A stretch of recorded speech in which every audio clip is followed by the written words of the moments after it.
High বন্ধুরা, রোজকারের মতন আবার আজকেও চলে এসেছি। আজকে আমি রুই মাছের ঝোলটা বানাবো। কড়াইয়ের মধ্যে তেলটা দিয়ে দিলাম। তেলটা একটু গরম হতে সময় লাগবে। তার মধ্যে আমি মাছের নুন হলুদটা মাখিয়ে নেব। পরিমাণ মতো নুন, হলুদের গুঁড়ো এটা মাখিয়ে নেব।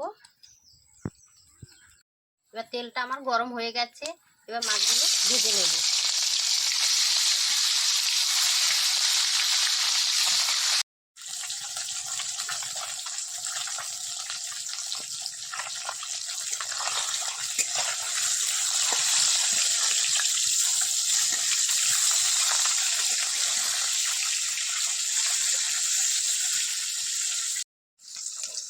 আমি শুধু মাছের ঝোলটা বানাবো, তাই মশলাটা আগে বেটে নিয়েছি, তাই দেখাতে পারিনি। তাই এখানে নিয়ে নিয়েছি রসুন বাটা, পেঁয়াজ বাটা, আদা বাটা, টমেটো কুচি, কাঁচা লঙ্কা চেরা। মাছগুলো ভাজা হয়ে গেছে, এবার উঠিয়ে নেব একটা পাত্রের মধ্যে।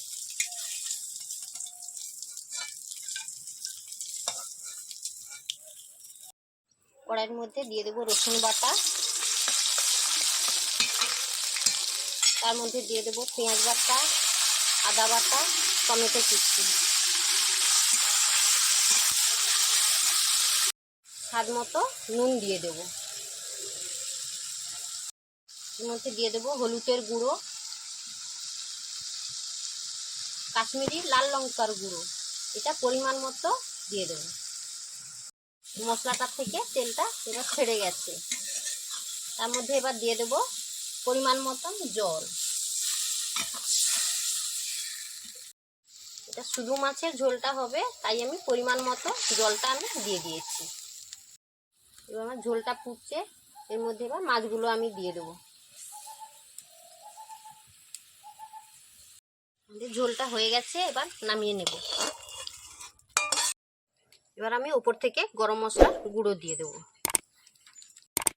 আমি উপর থেকে গরম মশলার গুঁড়ো দিয়ে দিয়েছি। এবার আমাদের মাছের ঝোল কমপ্লিট।